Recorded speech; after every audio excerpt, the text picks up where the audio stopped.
Welcome to the Angler Talk Podcast with Chris and Aaron. Brought to you by FishingMagicianTV.com.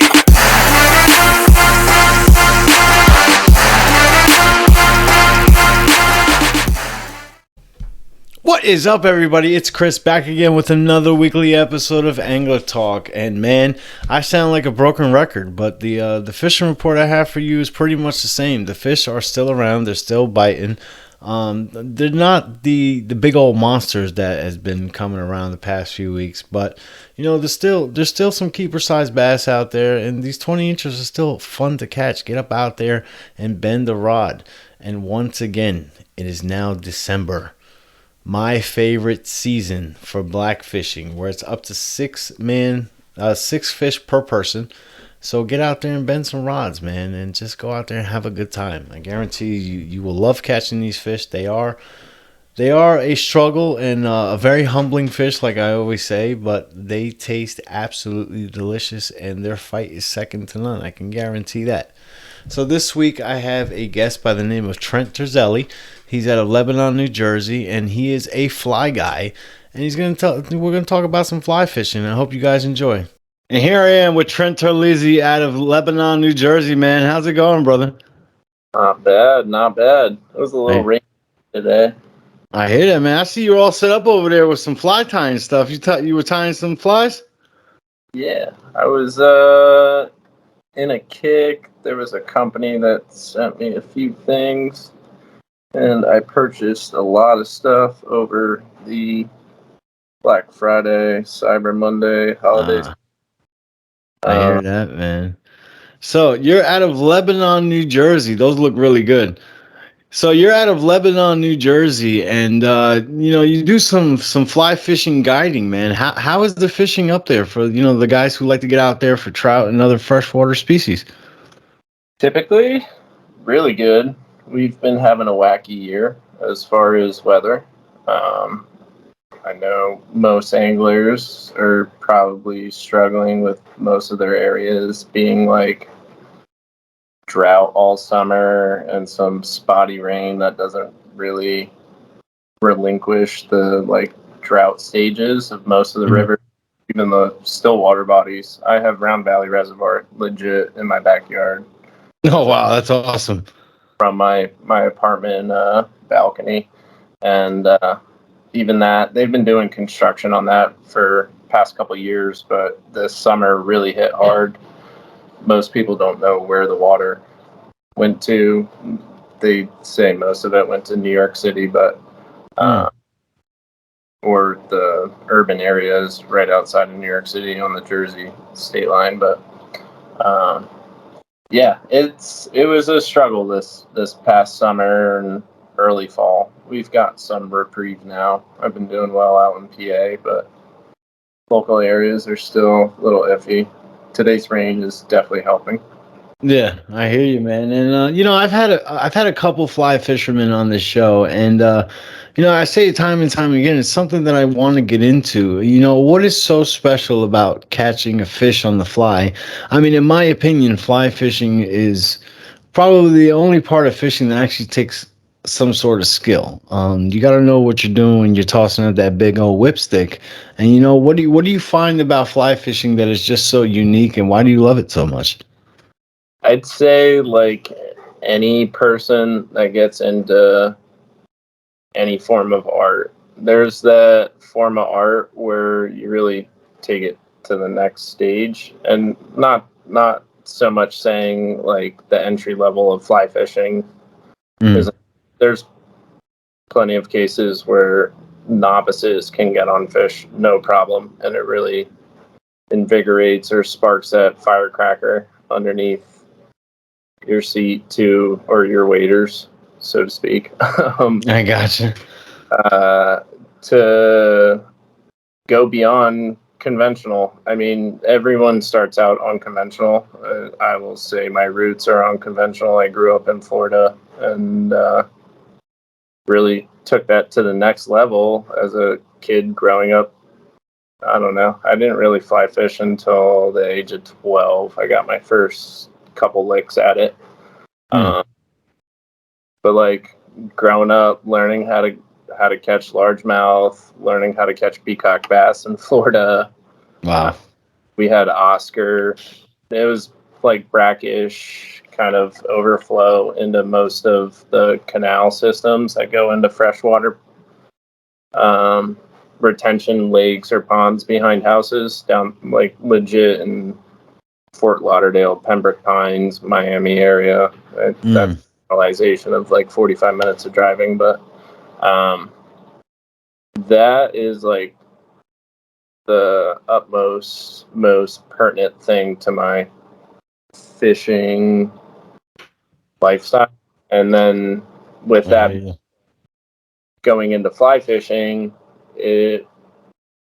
understanding the mechanics of lure fishing, plastics fishing, jigging to target those like very predatory kind of fish. They act on action or comp on action.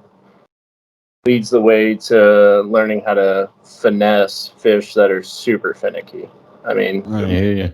When I talk about my fly fishing, it's usually trout, and it hasn't been until recent years that I've really, really targeted other stuff. But with trout, on any given day, there's 40 different variables that only have to do with picking out flies, not only the weather conditions or the way that the water is flowing, but there's time, place, and all the other stuff. And when you really come down to like what makes your mind quiet about fishing, which is what I think most people gravitate towards fishing. No, absolutely. The peace of mind is definitely what gets us out there. It's kind of like therapeutic. That reason is underlying in any concept of fishing. The problem solving that happens with fly fishing is just insane. And then when you get it down to like that little bit of success, it's just addictive. Yeah, I totally understand that, man. I mean, it's got to be a drastic change from you. You said you grew up in Florida. The ecosystem out there is just so I don't want to say insane, but I mean the amount of different species that you can catch in one state from fresh to salt. And then you come up here to Jersey, which, is my home state that I love so much. And we have diverse fishery here as well. Yeah. But the freshwater fishing in Jersey is so pressured. I mean, the stock trout and, the amount of anglers that are on these rivers and ponds and lakes every day, it makes it kind of hard to catch fish. And you're going out there with a fly, trying to do something a little bit more challenging, and you're still getting it done, man. I mean, kudos to you for that one for sure. And so, like, how did you start getting into to guiding? How did that go out for you? So with my previous job and my lifestyle scenario, because of that job, I was working mostly late afternoons into, the first couple hours before midnight. I was able to be going out almost like 250 days out of the year onto the water. Wow. And with time spent into any category, I would say at all walks of life, you gain access to expertise that if you're pushing yourself. I mean, if you're the definition of being a psychopath is doing the same thing every day, expecting the same result. So I hear that. Not so drastic terms of that. I mean, doing everything possible in rotation of trying to find different data on. I mean, we live in a technological world, and it all kind of boils down to it. When I think back in retrograde of what happened on certain days or certain years, certain seasons, weather, that kind of stuff, there's data to add. And with that, time spent in is a huge category of that data. So whether you're not, just spending sheer time on water will drastically improve your odds on putting fish in the net, in your hand, shaking them off. Yeah, so you're just totally dialed in at this point. I mean, you're going out there being able to basically close your eyes and catch these fish. Yeah, it hasn't been until recently. I mean, the personal life out of the matter with work and stuff. It hasn't been until recently that I haven't had so much time on the water. I was the last 5-6 years had ample opportunity to do exactly what I said. At least get a couple hours to 5 hours on the water before I had to do anything during the day. And include fly tying in the midst of that. But I mean, my regimen for the week is usually at least 4 days on the water and tying every single night or morning before I go out to exactly what I've seen previous day or going into a different kind of mix up with weather, temperature. So be it, Yeah, you definitely got me jealous, man. I wish I could spend 4 days on the water for sure, man. But I do want to piggyback on something that you said, about the technological era and just looking back at tendencies and, our logbooks, guys like me who will look back on, okay, this day last year we did this, and that in this spot. Now, with the phones that we have today, it's not really necessary to have a logbook when you can just put things on a calendar on the phone. But history. I'm not that good at like actually entering data, but Yeah. I mean, but history tends to repeat itself. So it's like, one day you spoke about Round Valley, it's your backyard. I believe the state record lake trout was caught out of Round Valley. yeah, And it's something that is useful for you. Like, hey, you know what? On this day, on November 30, I did this at this time on this part of the bank. And it does help you. Am I correct on that? yeah. I don't want to blow it up too much, but I'm from what I've seen with the river run trout and their spawning tendencies with how we've had wacky weather, Mhm. cooler temps the past couple weeks, how we've bumped up into warmer temperatures. I think it's just about full spawn mode for anything that's in a still water body or any of the fall spawn kind of fish, so brown trout or brook trout. Wow.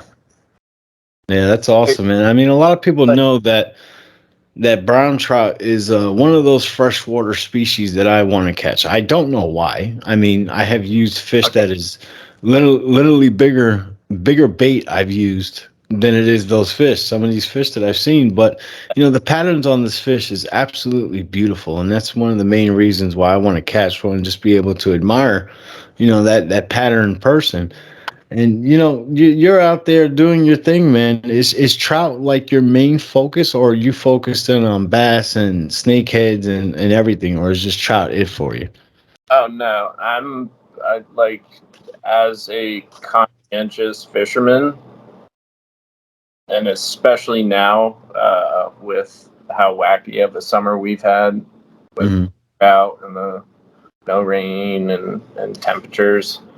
For cold water species, it's completely irresponsible to be going out for them after the end of June when we really get into those dog days of summer, which have Hmm.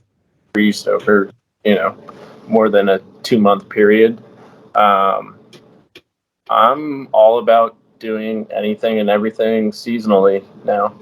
Um, I definitely, my roots are trout 100%. I have tried to make it a secret hobby and then very vocal hobby and then a kind of quasi, lifestyle and a means of educating people. Um, Trout is definitely what gets me up in any random day that I don't have something planned out, like I'm driving an hour to the beach and going to spend 5 hours running up and down Sugary Stand to go chase stripers and Yeah.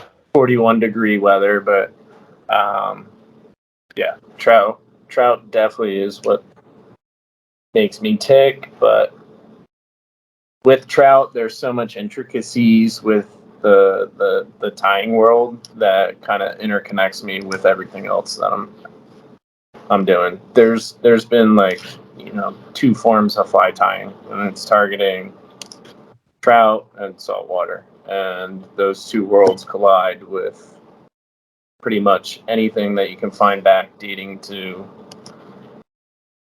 just the turn of the century or anything that really happened in the boom of the fishing industry, 60s, 70s. So I gotcha, man. And you mentioned bringing up striped bass, and we first met on Captain Harry's boat when we fished the High Marsh Striper tournament together. And you brought out that fly rod, and I was sitting there, I'm like, man, I really hope I get a front row seat to watch this. And what is something that you would use in the saltwater, like fly wise, to get it down deeper and stuff like that? um there's so many different mechanics to doing that. Yeah. So you have the breakdown of, are you a committed kayak fisherman that's getting into dangerous situations in surf or bay, or just right in that tidal kind of intercoastal region? As far as the striper fishing, those are the guys I can talk about that kind of go both sides. They'll be the dudes that are on the surf, they'll be in the backwater, and you might see them kind of way too many yards off the surf in a rip somewhere. Yeah. They're few and far between. But as far as striper fishing, I've done like a lot of surf, and I've done a lot of rip fishing on boats. I have done bay fishing. It's kind of not too productive as far as striper fishing, and like in the later months of the year. In the spring, you'll see kind of a different turnout because you got a lot of stuff working into harbors and bays. In the later fall months, you just kind of have the fostering kind of bunker and a couple different minnow patterns. Or Yeah. in my terms, minnow patterns, but I don't know. Sparing, rainfish, some sardines of some sort, that kind of stuff. Yeah, I mean the big thing over here would be like the Menhaden, the bunker, Peanuts. mullet, Yeah. peanut bunker, The not I almost said pinfish. texting bays, the newer ones, fostering them, and then those ones getting brought out to, Yeah, tidal waters. So I've seen that in the past, I don't know, month. I've done 7 trips down to the surf. All of no success for me, but I've seen so much different action and so much biodiversity. It yeah. doesn't bother me. I mean, I have certain times during the year where I have targeted striper trips that it's. Well, that's fishing, man. That's why they call it fishing, not catching. I mean, every day is going to be different, and with the abundance of bait. All the time. Like it's fishing, it's not catching. You Yeah. the horse to water, you can't make it drink, but Exactly. It's with the abundance of bunker that we have in our waters, it makes it kind of hard. I mean, unless you're on a boat like right on top of them, basically force feeding them. Now, you keep showing me this fly, man, and that thing looks pretty dang sexy. So, what exactly is that fly? What is the name of that? it's just a prototype at now. This is a fish skull, fish mask. Hmm. So there's a guy, Blaine Chocolate, that like really developed a lot of streamer patterns in Hmm. the era of fly tying, and really highlighted articulated flies, made articulated shanks a thing, Yeah. that kind of stuff. This is just something that's complete hybrid of a bunch of different materials. There's bucktail, there's saddle hackle in here. Mm. I have Is that something you tied yourself? Yeah, and it's something that I've been fishing on each of those 7 trips down to the beach, because not only have we had peanut bunker or medium size, in between, not completely mature, not completely juvenile Mendahen, Okay. right up into the surf, get eaten by seals, get eaten by whales, get eaten by the stripers. Even Yeah. had eagles drop them like right down in front of me on the fish stand in front of Long Branch. Um, uh, this has been something that I emulated nature instead of all the crazy, deceiver patterns that most people tie in crazy colors. Like, this is just Yeah. a yellow bucktail deceiver with some squimpish hair on the top. But I mean, as you get towards sunset or lower light, most guys are fishing black and white. Um, this guy was pretty much designed to be able to be casted on a 7-weight rod, which could handle super large trout, gigantic smallmouths, bigger tailwater river fish, or your moderate sized saltwater surf casting, bait fishing, boat fishing. Uh, it was pretty much designed to be casted from 7-weight up to 10. And it definitely puts a bend in your rod because Yeah. it absorbs so much water weight. I have some egg foam in here, which is used for salmon fishing or tying up trout flies, but Mm. some kind of has. Now, is that a weighted head on the fly? No. This is a poly plastic kind of head. I have some. Yeah, because from afar it kind of looked like a little ball jig head. That's why I was asking. But that thing looks really good. And if I got to be honest with you, for summer flounder fishing, which is fluke fishing here in Jersey, I like to use something called the chicken rig. Yeah, And what I like to use is a chicken rig. It's a 3 hook setup. So I use 3 hooks because on the bottom, where you have your dropper loop, instead of putting your conventional sinker on it, I will put like a 4 ounce ball jig on it. And yeah, I would like to use that something like that as like a top teaser. I really think that that'll get hit really really good. 80% of the times when we get whacked by fluke, it's usually on the top. yeah. You I've seen, know. and I've definitely caught flounder and fluke on fly rod. That was something that I didn't mention before, as we were listing off different things, but I've seen it as a bycatch of the like early summer, kind of estuary seeking stripers up in Martha's Vineyard. I do it Okay, I gotcha. in Martha's Vineyard.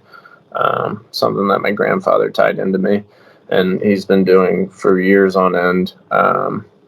But if the stripers aren't in quite yet, usually Mm. squid grounds, we'll catch fluke and flounder on as like a bycatch as the schoolies come in, or if you get the first wave of cows. Um, Yeah, but that where I think you would kill it with that fly rod with some fluke would either be the Rumson River or the Navasink River. I think you would have a blast out there doing that. And which I look by the look of your face, it looks like you do already. no. I've been egged on to go do both of them. And it's I brought up my grandfather before. He's the one that got me into fly fishing, but he's told me many times, go here, this guy with this report, go there, and it's like never. You're But chasing a ghost, yeah. I wish I had enough wherewithal and time to do every single species with Yeah.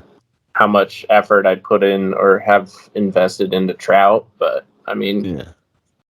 if the right opportunity is presented, most of the time, I'm definitely gonna hook something. I don't know about low tide bait fishing, but Well, yeah, man. There is two species in particular that the reason I want to get into fly fishing, and Joe Cermelli, if you're listening to this is your fault. I want to catch a false albacore on a fly. Oh, I mean, I've watched him do it over and over again, and it's just something that you're just looking at this thing rip. And I know that most of the fly rods out there don't have a dragging system. The dragging system is your hand. I'm watching this thing just rip his freaking palm apart, and I'm just like, man, I want to do that. It looks kind of painful, but I want to do that. there's a big breakdown on fly reels, and you'll see that with carbon drag or cork or the guys that have like click paw, old school style, and it's kind of the same reason why conventional fishermen will use a baitcaster versus a click and bail, straight up and down reel, Yeah, or even, I mean, we're only talking about our hyper local area, but like when you get into lake fishing, like steelhead and salmon, the center pin or the anti-reverse kind of drag, like fly version reels, yeah, become a very weird hybrid conversation, which could totally be applied to saltwater fishing. And I yeah. keep testing boundaries with some of those categories, but um, no, Joe Cermelli isn't wrong. You got to have probably 300 yards of backing, and you definitely have to have the right rod to do it and the right reel. It's not something that most saltwater fishing, you just can't go out there with a 6 weight rod and expect you're going to be able to do anything. I even I have gotcha. carp on 7 weight rods with 12-pound tests. So um, I mean, I've caught a carp before, and you know what? For being a freshwater fish, I mean, they are a lot of fun to catch. I can say that for sure, and I can just imagine what it's like catching it on something as light as a fly rod, man. But something I do want to ask you, not only for me personally, but for other people listening, if fly fishing is something you want to get into, but let's say you're not 100% about it to go fully committed and spend hundreds and hundreds of dollars. What do you think would be a good setup for somebody who wants to maybe be versatile with it, do like a little bit of fresh, a little bit of salt, and not break the bank? Because I do know I have a friend who goes to Pulaski every year who is 100% addicted to catching salmon on the fly, and he brought to my house one time a reel that cost him $1,400.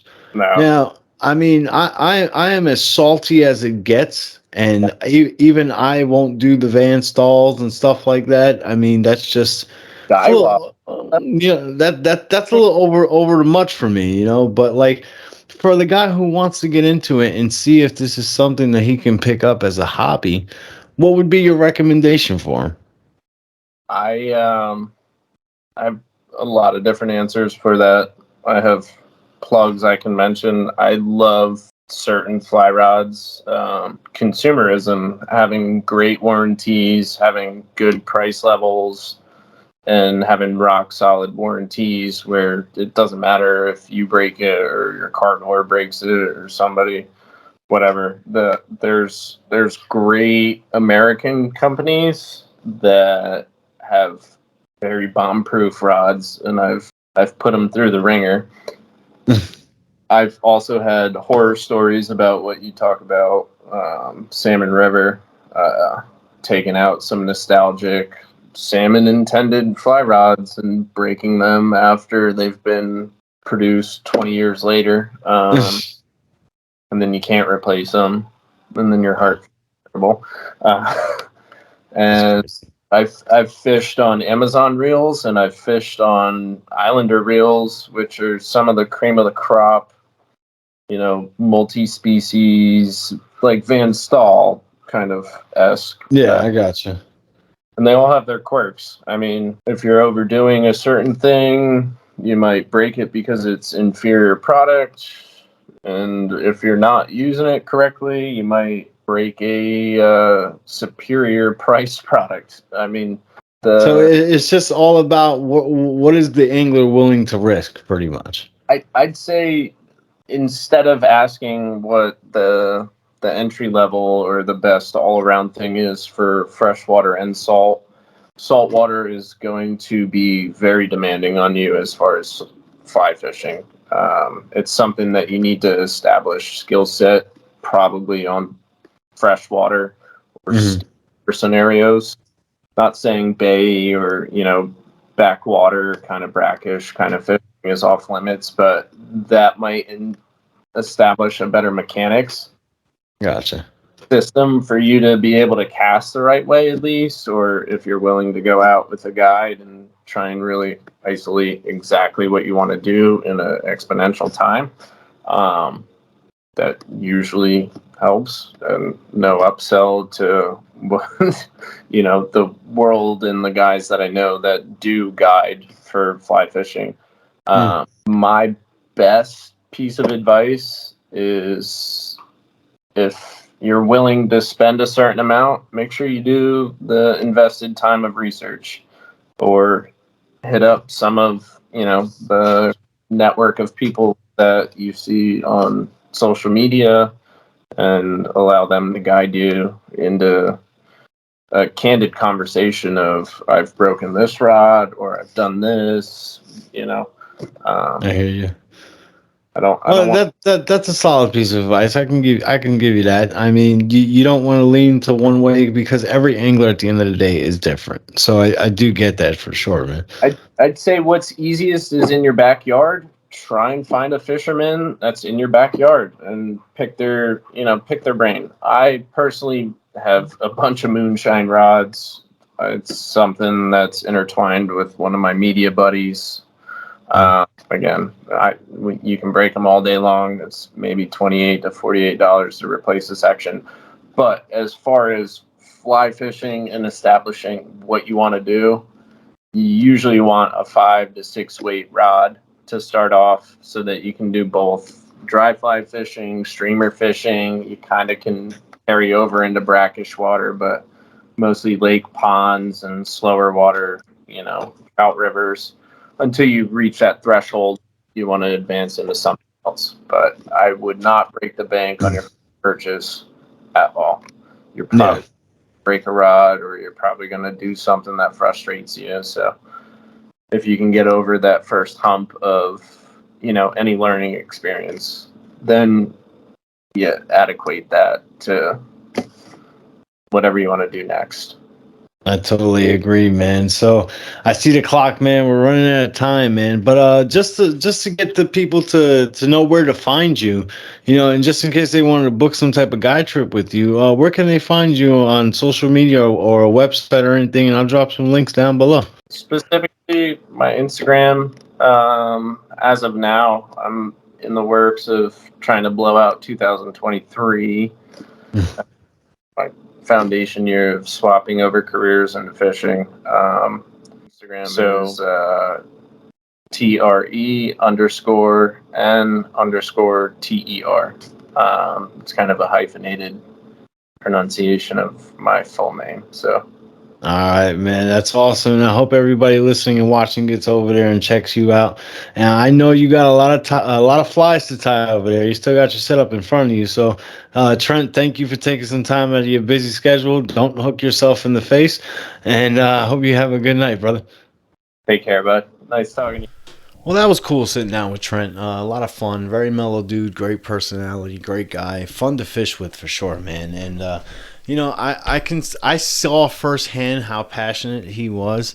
And to be honest with you, when we were on that boat together and he whipped out that fly rod, in all honesty, I really didn't care about catching a fish at that moment. I wanted to see him catch one of these stripers on the fly. It was something I was really interested and intrigued to sit there and watch in person. I mean, I've seen Joe do it hundreds of times, on video, but that was something that I really wanted to see in person. And Trent's a great kid, and he ties some pretty badass flies, which he didn't bring up, but that is something that he does.